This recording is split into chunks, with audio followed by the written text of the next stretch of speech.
All right, so if you are a permit holder that's been drawn for an alligator permit during the alligator hunting season, you will receive an information packet in the mail. That packet will have the alligator hunting guide, which is about a 55, 60-page book with all the information that you're hearing today, plus some.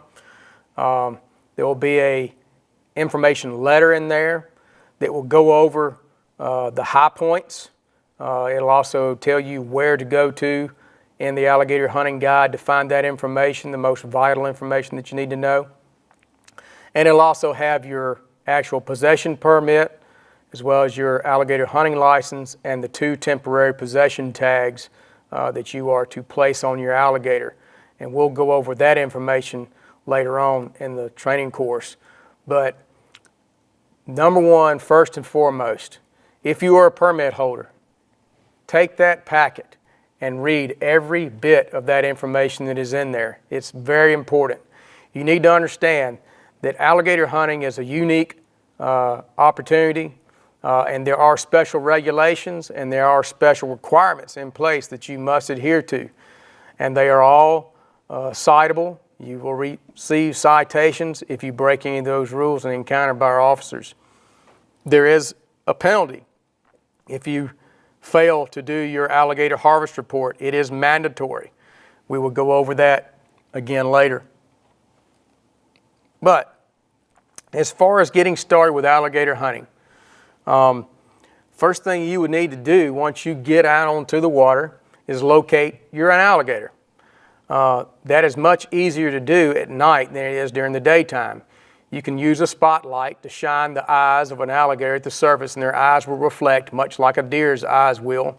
With a 1,000,000 candle Q-beam spotlight or brighter, you can easily see an alligator over a mile away if it's at the surface and there's no vegetation to obstruct your view. So that makes it easy for you to find the alligators. But then you have to start your approach. And depending on the area where you're at, some alligators are more approachable than others. But once you make that approach, you can use a method to try and estimate the length of the alligator. We have restrictions on what size alligator you can harvest and how many you can harvest. And so being able to estimate the length of that alligator is very important to you. There is a well-known technical method to estimate alligator length, and that is called the snout length measurement estimation. And basically, we know through biological information that if you can estimate the length of the alligator's snout, then you have a good estimation of the alligator's total length. So basically, for every inch of length between the eye and the nostril, there is a foot of length in total length. So, for example, an 8-inch snout length from the eye to the nostrils should be an alligator about 8 feet in length, give or take 6 inches. So that gives you an estimation. However, do not use this measurement as your total length measurement as far as to whether your alligator is over or under 7 feet or if it's over 4 feet. That is going to be the actual measurement. But you can use this estimation to your ability to estimate the alligator's length before you harvest it, or you can decide to restrain the alligator, bring it on board, or bring it to the bank and get a total length estimate, total length measurement of the alligator before you harvest it. These are options that you have. But understand, as the way the regulations are, as the way the requirements are for the alligator hunting, you are not required to put your hands on an alligator at all before you harvest it.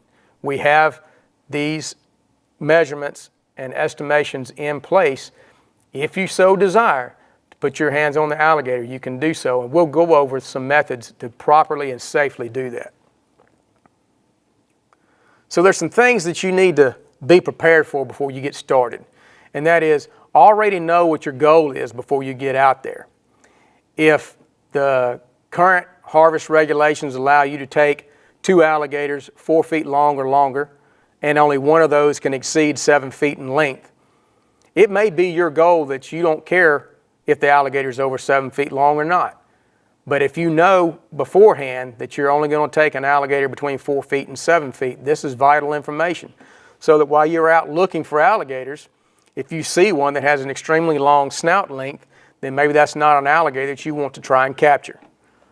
Or if you don't want to capture an alligator under 7 feet, then by going through that estimation, that's not an alligator that you want to capture. These are vital pieces of information. Be well prepared ahead of your hunt. Preparation for the hunt starts actually months in advance, and that's why we have the permitting process happening when it does in June. The alligator training course being available to you so you can get this information and get prepared, not only for the equipment that you have, but also to be prepared the night of for once you harvest your alligator and being ready that night. You don't want to be on the water with a 10 or 12 foot alligator in the boat and then deciding what are you going to do with your alligator. You need to have all this planned well ahead of time. Now, it is very fortunate with alligator hunting that it can be a bit of a social event. It's not like deer hunting or turkey hunting where you have to be the absolute most quiet. It doesn't matter whether you wear camouflage or not. You don't have to wear some kind of special scent to attract alligators. You just simply get in the boat, operate the boat safely, and go out and try and find these alligators. But you do need to be somewhat quiet. And while you're searching for those alligators, we make a point that you never shine a light with someone between you and the alligator. We call that backlighting. If I'm in the back of the boat shining a light and someone walks in front of the spotlight between me and the alligator, what the alligator sees is this bright light. All of a sudden it's covered up by a shadow, and that gives the alligator the feeling of movement. Okay, that bright light going to a dark shadow and backlight, that depicts movement, which makes the alligator want to evade itself to something safe. So it may cause the alligator to go under the surface or go to a different location. So we recommend be quiet, keep your lights as far up in the front of the boat as possible without objects becoming between the spotlight and the alligator. You are limited to 2 alligators per permit. Each permit allows you to take 2 alligators at least 4 feet in length. Only one of those can exceed 7 feet. Those tags must be in your possession at all times. The tag needs to be signed before it is put on the alligator or immediately after, but we recommend you do it before. And you are not allowed to capture an alligator, tie it up, restrain it, and move that alligator around on the waterway alive. You must make a decision once you capture and restrain the alligator as to whether it's going to be harvested or released. To capture an alligator, crank up your motor and move is illegal. You must make a decision to harvest it immediately or release it immediately. There's no such thing as holding an alligator in the live well like you would at a bass tournament. You can't catch an alligator, hold it, and decide to see if you can catch one a little larger or a little whatever. There are 4 different methods of capture that we allow.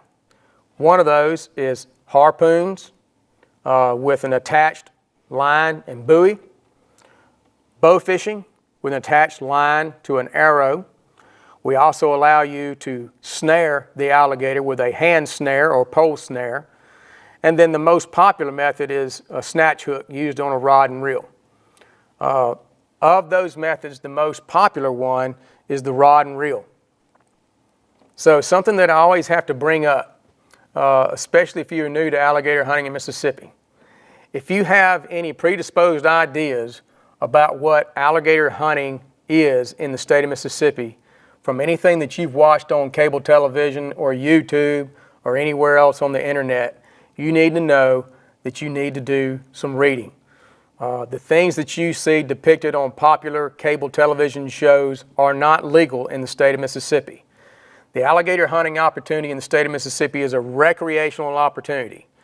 There is no allowance for the use of bait. There is no allowance for the use of baited hook sets. That is not allowed in the state of Mississippi. You cannot do that. What we do allow are these 4 capture methods: the harpoon, bow fishing, snares, and snatch hooks with the use of a rod and reel. We'll go over the rod and reel snatch hook method first. So basically you're using a large heavy-duty rod and reel, and we'll go over some specifics with a weighted treble hook that you are casting over the back of an alligator at the surface in an attempt to retrieve the line to the point that the hook comes in contact with the alligator and you reel it in essentially to the boat. Now, that makes it sound a little easy. It's not that easy. We also recommend you have multiple rod and reels to be utilized at the same time to increase your odds of getting the alligator in. We have this depiction in this picture here of an alligator at the surface. The ideal location to snag the alligator is going to be from the front leg towards the front of the head. You want to try and snag the alligator in the front leg, but you're also going to find out it's very hard to much less just get a hook on the alligator at all. And so that is what you'll have to deal with. But we recommend, if at all possible, try and hook the alligator in the location of the front leg or forward. Once you get the alligator snagged, you will want to try and get an additional rod and reel on the alligator. With 2 rods and reels and hooks in the alligator, you'll make it a lot easier to get the alligator to the boat. Once you get the alligator to the boat, you're required to have it restrained. Legally restrained is defined as a noose or a snare about the alligator's head, or a noose or snare attached to one of the alligator's legs. Anything other than that is not legally restrained. You are not allowed to go out on the waterway and discharge a firearm at an alligator without it being legally restrained. This is something that has been in the regulations from the very beginning. It's very dangerous for people to go out onto the waterway and discharge a firearm out on the water. There's concerns about ricochet, and obviously there are concerns about people who are actually shooting alligators who are unable to retrieve the alligator. If you shoot an alligator and it's a lethal shot, the alligator is going to sink to the bottom immediately. That could make retrieval very difficult, and that results in a wasted resource. And we are not interested in wasting the resource. We want you to retrieve the alligator that you shoot. So, by regulation, you must have it legally restrained before you can dispatch your alligator. Now, to dispatch your alligator, you can only use a shoulder-fired shotgun or a bang stick. Now, the shoulder-fired shotgun and the bang stick can use a shotgun shell. If it's a shoulder-fired shotgun, the only thing that you can use is number 6 shot or smaller. That means number 6 shot, 7.5s, 8s, and 9s of the like is the only thing that you can have in your possession. It's the only thing you use to kill the alligator. A lot of people think, what's the value of having birdshot to kill something as dangerous and big as an alligator? We're going to show you the proper way to dispatch your alligator, and you'll understand why. If you're using a bang stick, again, if you're using shot shell, you're still limited to number 6 shot or smaller. Again, number 6s, 7.5s, 8s, and 9s. Or you can also use a pistol cartridge in .38 caliber or larger. These are bang sticks or instruments that are popular for dive fishermen who like to use that to dispatch large fish, deep sea fishing. And here I'm going to go back and talk about technically what type of hooks to use. So snatch hooks are typically treble hooks. They are usually weighted treble hooks. Sometimes the weight is already attached to the hook. If you're going to use that type of hook, we recommend a 10-aught hook. There are lots of different treble hooks out there. Some of them are a lot stronger than others and are higher quality. We recommend you use a good high-quality hook. The one that we use the most is made by a company called Mustad, and we use the model 3551. It is a 10-aught hook. It's also called a 3X or 3 times strong hook. These are absolutely enough hook to use for your alligator hunting activity. You can use smaller treble hooks, and they don't necessarily have to be weighted. You can tether a line to one shank of that hook with the weight followed close behind it, as you see in this photograph. Either one of those work very well. Actually, the hook with the weight tethered behind it is probably a little more effective at actually getting the initial hook set in the alligator. It's also more quiet. When you cast it to the water, it makes less water splash and may be a less deterrent to the alligator going underneath the surface. You'll see in these photographs how alligators can posture themselves when laying at the surface of the water. Obviously, your best odds are that the alligator is laying at the surface with its body perpendicular to the surface and the tail is straight out. That gives you more surface to throw at and cast at in hopes of snagging the alligator. Now, the alligator can also rest at the surface with its head at the surface and its body almost straight down. And you will notice sometimes you make what you think is the perfect cast with the line right behind the alligator's head. You retrieve it and it never makes contact with the alligator. Usually in those scenarios, that's what has taken place. The alligator was laying with the head at the surface and laying straight down. Now, there is another method that people use with snatch hooks, and that is what we call a blind cast. If your alligator goes underneath the surface, they typically will go down to the bottom, whether it's a lake or river, and they will lay still on the bottom. Sometimes they'll go to the bottom and crawl along the bottom or swim along the bottom. And this will cause what we call the bubble trail. And you will see a trail of bubbles as the alligator is moving across the bottom of the surface. Now, when you see that, you can use that opportunity to try and cast ahead of the bubble line in an effort to retrieve the hook along the bottom and snag the alligator while he's under the water. And it works very effective.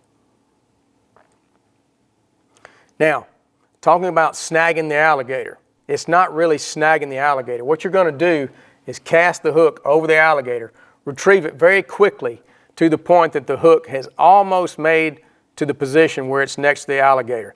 Slow the retrieve down, allow the hook to sink, and slowly retrieve it until it comes into contact with the alligator. At that point, you don't have to really do anything. Most of the time, once the hook comes in contact with the alligator, they feel something on them and they will make a burst of energy, taking off swimming. And at that time, you will need to try and set the hook into the skin of the alligator.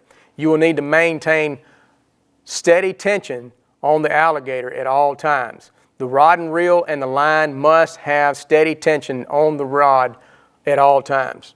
By maintaining steady pressure on the line, never allowing it to go slack, because at any time, if you let any slack go out, it's very likely that the hook has not even penetrated the alligator. You will find that most alligators, when you snag them, it's just the very tip of the hook that is holding on to the end of their skin.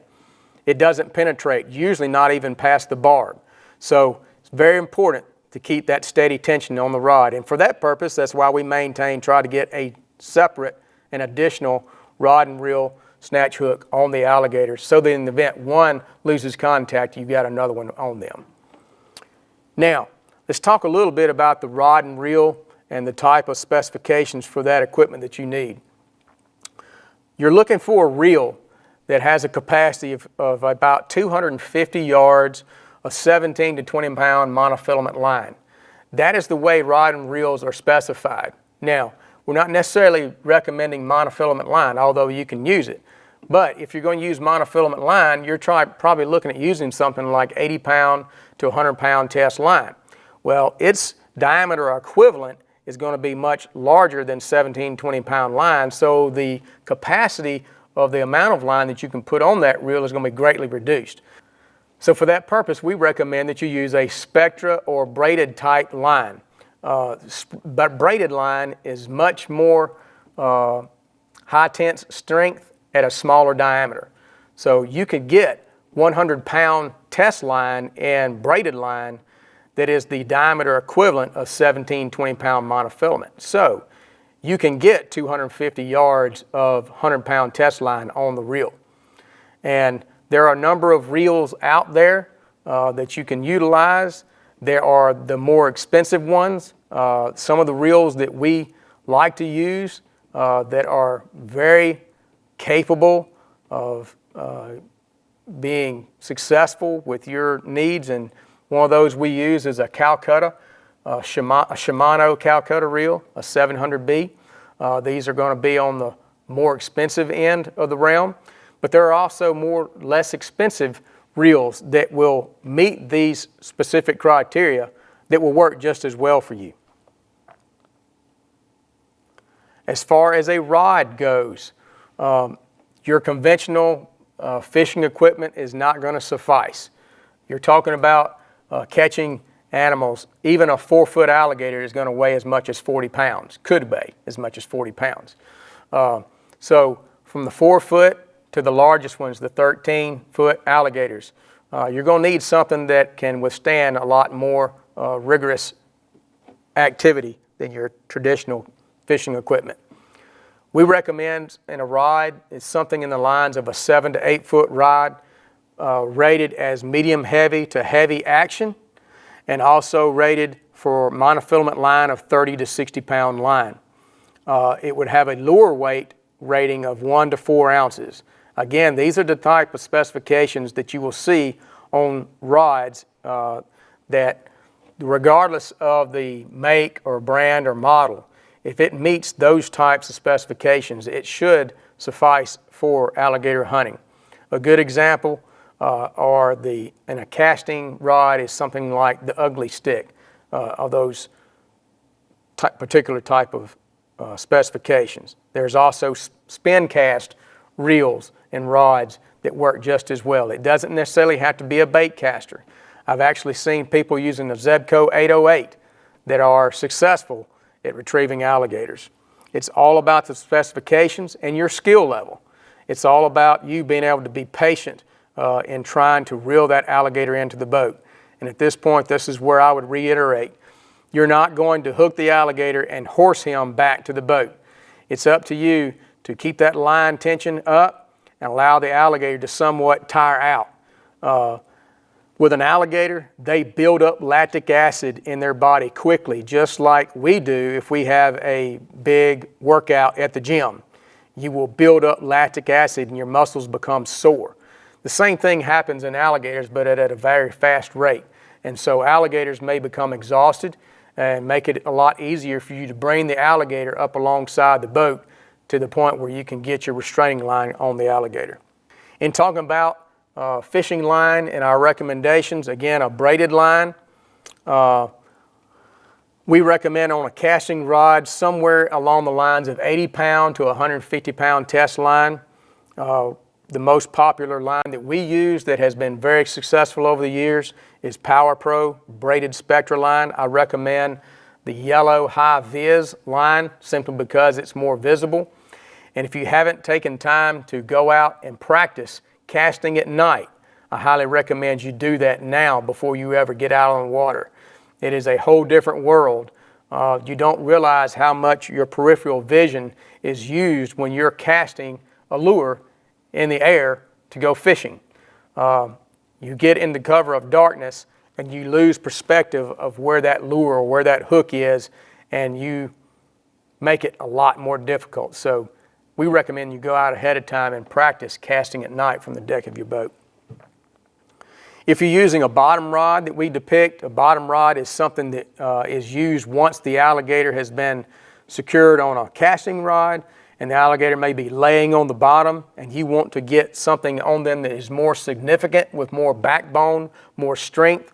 You can use a bottom rod. These are the rods that are typically used deep sea fishing, bottom fishing. They have a lot more tensile strength. You can put a heavier pound test line on it and a larger hook and basically drop the line straight down over the alligator, attempt to jig around and hook to the alligator, and then more easily pull the alligator to the surface so that you can get a restraining line on it. On those bottom rods, you can use 250 pound or higher. In regards to using snares or snare poles, that is what we're talking about. The snare can be used as your initial contact to actually capture the alligator. If you are able to get out and cruise around the water and get close enough proximity that you can put a snare onto a cane pole or fiberglass pole to extend your reach out 8 or 10 feet and slide the noose snare over the alligator's head, you can use that as your initial capture method. In most places, alligators are not going to be that approachable, but it is something you can do. You cannot go out and place snares on the waterway unattended like you would for fur trapping in the attempt to try and snare an alligator. That is not legal. It must be in your possession, in your hand. And you can see by this photograph, you can take any traditional snare, something as simple as a beaver snare or a snare designed for capturing coyotes. You can tether it to a pole, whether it's a cane pole, fiberglass pole, or what have you, in a way that you can use it to extend your reach out to be able to place the snare over the alligator's head and pull on the rope that is back in your hand and cinch it up to the alligator so that it is restrained. However, we do make some recommendations if you don't have a beaver snare or a coyote snare. We would recommend using something a little bit more sturdy. We recommend using a cable snare that is 7/32 inch or 1/8 inch cable. Some people would call that a 7x7 snare. In other words, it's 7 cables intertwined with each other, and each of those cables is made of 7 braids of wire. So there's actually 49 braids of wire in the cable. We recommend a length of cable that's 5 to 6 feet in length. This is necessary to be able to make a loop adequate enough to be able to get it over a large alligator's head. And you can see the photographs of the snare here. You also see a depiction of an alligator that has been snagged by a snatch hook, and the alligator has been pulled to the surface, and the snare pole is being used to get the snare over the alligator's head. Once you have that snare or noose over the alligator's head, this is legally restrained. And at that time, you can actually cut your lines that have your snatch hook on it so as to save the integrity of your fishing equipment. And then use the line that is the rope that is attached to the snare to hold on to your alligator. At this point, once you've got the alligator restrained, you can kind of relax a little bit. The whole process of snagging an alligator and trying to get him up to the boat in the attempt to get him restrained is often chaotic, stressful, and this is also a good point where you need to be very organized and have all your equipment organized, and everybody in the boat needs to know where all that equipment is. You will find that many things will happen during the duration of the capture process, and you may have to adapt and overcome. You may need to get more hooks. You may break line. You may need to tie on more hooks because they break off. You may need a hand line that has a hook and a rope to use. All these things are usable tools, but they are no value to you if you're not organized and everybody in the boat knows where they are. One of the other initial capture methods is the use of a harpoon. You can buy these harpoons. They're commercially available. It is simply another method to get a very strong and sturdy attachment under the alligator's skin. Again, it's one of those methods that you would have to be fairly close to the alligator to get it properly attached. You can find videos of people using these harpoons online. It is a point that is connected to a cable that is attached to a rope. All this is attached to a sturdy pole that when you thrust it towards the alligator, that point goes underneath the skin. It kind of turns to the side and becomes an anchor point under the alligator's skin. It's a much more sturdy anchor point than, say, a snatch hook or a treble hook on a rod and reel. But it is a legal method that you can use. Another one of the capture methods is the use of bow fishing equipment. If you're a bow fisherman and you've been doing it for a long time, it may have been something that you've always wanted to do. It's kind of like the mecca of opportunity for bow fishermen to be able to go and use their bow fishing equipment to take an alligator. Now, one thing that is required from bow fishing is it must have a bow fishing tip. It must have a line that is attached from the arrow shaft back to either your bow fishing bow or to a floating buoy. You cannot just simply fling an arrow with a bow fishing point at an alligator. It must have a line attached so that you can retrieve the alligator back to the boat in order to put a restraining line. For that purpose, the bow fishing arrow, bow fishing equipment, is not a legal restraining device. It is simply another method of capture. You must still get it to the boat and put a restraining snare or noose over the alligator's head or one leg to get it to the legally restrained. Now, bow fishing is one of those things, again, that you're going to have to get in closer proximity of the alligator to be effective. So be sure and do your research about good bow fishing equipment, bow fishing points, and these types of things to use. Now, in regards to using harpoons and bow fishing equipment, it's important to note that any alligator that has been captured by the use of bow fishing equipment, that means it has been shot with an arrow or it has been harpooned with a harpoon point, those alligators may not be released back into the wild. If you are using bow fishing equipment or harpoon equipment, once you have done so, that alligator must be reduced to your bag. It must be harvested and tagged. We are not going to allow you to impose this much wound and damage to an alligator just to release it. So keep that in mind. There are no broadheads that are allowed. There's no such thing as using exploding points. This is use of typical, normal bow fishing points.